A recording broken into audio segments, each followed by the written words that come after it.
دوبارہ عرض کر رہا ہوں، ہمیشہ واقعات آپ کی مرضی کے مطابق ہی نہیں پیدا ہوں گے۔ عین ممکن ہے کہ آپ کے سامنے والا شخص جو عمل کر رہا ہے، جس سے آپ کو غصہ آ رہا ہے، وہ اللہ تعالیٰ کی طرف سے آپ کی آزمائش ہو۔ اس وقت اگر آپ اپنے جذبات پہ قابو رکھتے ہیں تو اللہ تعالیٰ اپنے قرب کے دروازے کھول دیتا ہے۔ کاظمین کا لفظ جمع ہے اور اس کی واحد ہے کاظم، اور کاظم کا لفظی معنی ہے پینے والا۔ یوں تو ہماری تاریخ بھری ہوئی ہے ایسی ہستیوں سے جو کہ اس آیت کا مصداق تھے۔ سب سے پہلے تو تمام اہل بیت اور صحابہ اس آیت کا مصداق ہے۔ انبیاء کرام تو معصوم ہیں، ان کی تو شان ہی وراء الورا ہے۔ صحابہ کرام اہل بیت اعظام وہ اس آیت کا مصداق ہیں کہ ان کا کردار محسنین کا کردار تھا۔ اور پھر اس کے بعد اولیاء کرام انہوں نے قرآن پہ عمل کیا، وہ اس آیت کا مصداق ہے۔ لیکن تاریخ میں ایک ہستی ایسی ہیں جنہوں نے اتنا صبر کیا ہے، اس قدر اپنے جذبات پر کنٹرول کیا ہے کہ کاظم کا لفظ ان کے نام کا حصہ بن گیا ہے۔ حالانکہ کاظم ان کا نام نہیں تھا، نام موسیٰ تھا، نام والدین نے موسیٰ رکھا ہے، لیکن انہوں نے صبر اتنا کیا ہے، جذبات پہ کنٹرول اتنا کیا ہے، حلم اور بردباری کو اتنا اپنایا ہے کہ کاظم آپ کا لقب بن گیا ہے۔ آپ سمجھ گئے ہوں گے میں کس ہستی کا ذکر کر رہا ہوں۔ حضرت سیدنا امام جعفر صادق رضی اللہ تعالیٰ عنہ کے بیٹے حضرت امام موسیٰ کاظم رضی اللہ تعالیٰ عنہ۔ نام تو آپ کا موسیٰ ہے، لیکن کاظم آپ کا لقب ہے، اور یہ لقب آپ کے عظمت کردار کی وجہ سے، تحمل اور بردباری کی وجہ سے۔ چونکہ اس دور میں بادشاہوں کے ساتھ مختلف حوالوں سے اختلافات رہے، تو عباسی خلفاء نے آپ کو کئی دفعہ جیل میں ڈالا۔ عیسیٰ بن جعفر نامی ایک جیلر تھا، سپریڈنٹ جیل تھا، وہ کہتا ہے کہ جب میری جیل میں بغداد میں حضرت امام موسیٰ کاظم کو لایا گیا تو میں چھپ چھپ کے سنتا تھا کہ یہ رب سے دعا کیا مانگتے ہیں۔ میرا یہ خیال تھا کہ یہ عباسی خلفاء کے لیے عذاب مانگتے ہوں گے، جنہوں نے ان کو جیل میں ڈالا ہے یہ ان کے خلاف دعا کرتے ہوں گے۔ تو میں چھپ چھپ کے سنتا تھا کہ یہ دعا کیا مانگتے ہیں، یا تو یہ اپنے دشمنوں کے لیے عذاب مانگتے ہوں گے، یا پھر اپنی رہائی مانگتے ہوں گے، یا اللہ مجھے جلدی رہائی دے۔ پر عیسیٰ بن جعفر کہتا ہے میں حیران ہوا کہ آپ دعا کیا مانگ رہے تھے۔ پروردگار تو جانتا ہے تیری عبادت کے لیے میں تنہائی چاہتا تھا، میرے دل کی آرزو تھی مجھے تنہائی ملے، میں جی بھر کے تیری عبادت کروں۔ اب جب کہ تو نے مجھے جیل میں یہ تنہائی عطا کر دی ہے، اس پر میں تیرا شکر ادا کرتا۔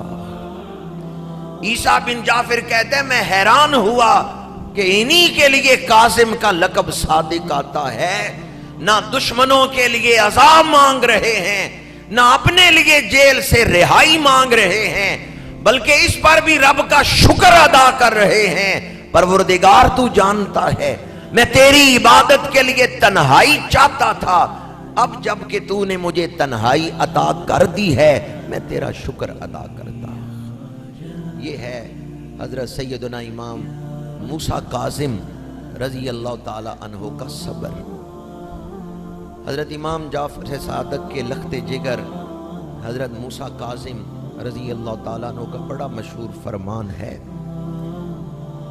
کہ جو شخص اپنے بھائی کے لیے خیر مانگتا ہے اللہ اسے قیامت کے دن عرش کا سایہ عطا فرمائے گا،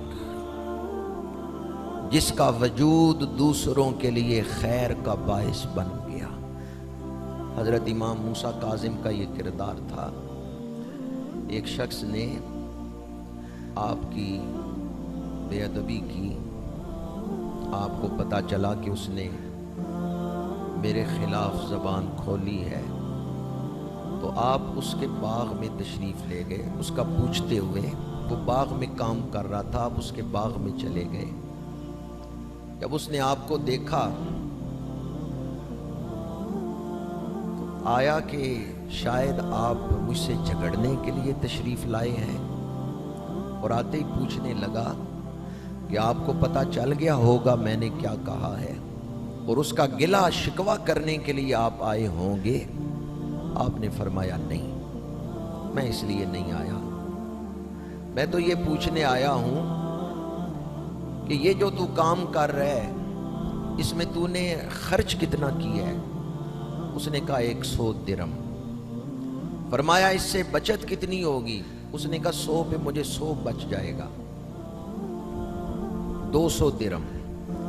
آپ نے اسے 300 درم نکال کے عطا فرمائے، اور پھر فرمایا تو میری خیر چاہے تو میں کیوں نہ تیری خیر چاہوں۔ آپ واپس تشریف لے آئے۔ وہ آدمی بھی باغ سے نکل کے مسجد میں آ گیا۔ جب آپ مسجد میں تشریف لائے تو اس نے کہا لوگوں میں گواہی دیتا ہوں کہ یہ اولاد رسول ہیں، کیونکہ دشمنوں کے ساتھ حسن سلوک کرنا یہ اللہ کے نبی کا ہی کردار ہے۔ یہ حضور کی اولاد ہیں، میں نے ان کے خلاف زبان کھولی، میں نے بے ادبی والے الفاظ بولے، لیکن انہوں نے میرے ساتھ حسن سلوک کر کے بتا دیا ہے کہ ان کی رگوں میں خون رسول ہے۔ شگفتہ گلشن زہرا کا ہر گلے تر ہے، کسی میں رنگ علی ہے کسی میں بوئے رسول۔ تو حضرت سیدنا امام موسیٰ کاظم، ہم سارے آپ کے مرید ہیں۔ ہمارے ہاں ہندوستان میں جو سلسلہ چشتیہ آیا ہے نا، حضرت خواجہ معین الدین چشتی اجمیری، یہ اولاد ہیں حضرت امام موسیٰ کاظم کی، جنہیں ہم غریب نواز کہتے ہیں، جنہیں ہم شہنشاہ اجمیر کہتے ہیں۔ خواجہ معین الدین چشتی اجمیری یہ حضرت امام موسیٰ کاظم کی اولاد ہے۔ تو حضرت امام موسیٰ کاظم کی اولاد نے پوری دنیا میں اسلام پھیلایا ہے، بالخصوص اس خطے میں سلسلہ عالیہ چشتیہ کا جو فیض ہے وہ حضرت امام موسیٰ کاظم کی اولاد کے ذریعے ہی آیا ہے۔ تو ہم سارے مرید ہیں حضرت امام موسیٰ کاظم کی۔ حضرت شیخ عبدالحق محدث دہلوی رحمۃ اللہ تعالی علیہ، آپ نے مشکات شریف کی شرح اشیات اللمعات میں لکھا ہے، قبر موسیٰ کاظم تریاک مجرب است۔ حضرت امام موسیٰ کاظم کے مزار کے پاس کھڑے ہو کے کوئی دعا مانگے، اللہ دعا کو قبول فرما لیتا ہے۔ اور یہ لکھنے والے کون ہیں؟ حضرت شیخ عبدالحق محدث دہلوی رحمۃ اللہ تعالی علیہ۔ ایک عرصے تک مدینہ منورہ میں بیٹھ کے درس حدیث دیتے رہے، اور پھر حضور کے حکم پہ دہلی میں تشریف لے آئے اور دلی میں درس حدیث دیتے رہے۔ حضرت شیخ عبدالحق محدث دہلوی رحمۃ اللہ تعالی علیہ کے بارے میں بعض بزرگوں نے اس چیز کو بیان کیا ہے کہ جب مدینہ منورہ میں درس حدیث دیتے تھے، میرے آقا کریم کے روضہ پاک کے سامنے بیٹھ کے تو فرماتے تھے کالا صاحب حاضہ القبہ، یہ حدیث جو میں بیان کر رہا ہوں اس روزے والے آقا کا فرمان ہے جو تمہیں سنا رہا ہوں۔ میرے آقا کریم کی زیارت ہوئی، فرمایا ہندوستان چلے جاؤ، دلی میں جا کے درس حدیث دو، میرا دین وہاں پھیلاؤ۔